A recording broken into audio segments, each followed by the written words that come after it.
My name is Amanda, and this is the story of how I found out that not all that glitters is gold, and that even the people who seem to have it all still cry at night.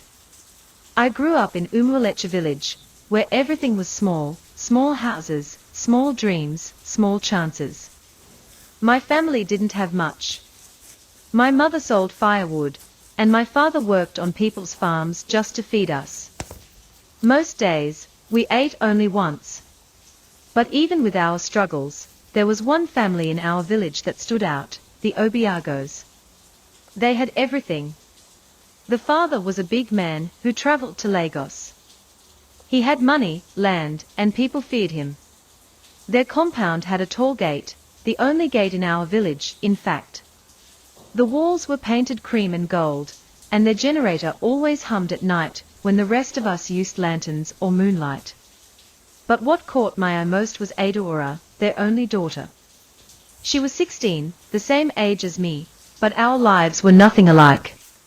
Her clothes were always clean, her skin soft and glowing, and her slippers looked like something rich children wear on TV.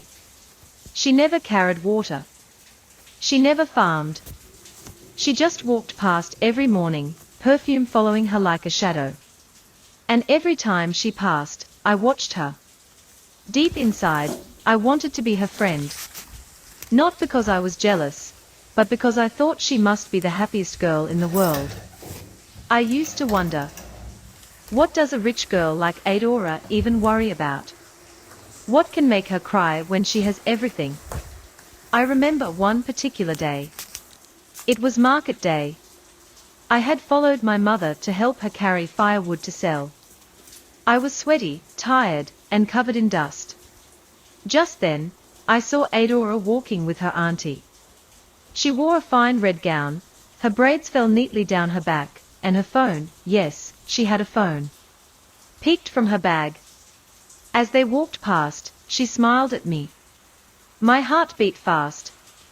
I smiled back quickly, but then I looked down at myself. My wrapper was stained, my slippers broken, and I smelt of smoke from firewood. I felt small.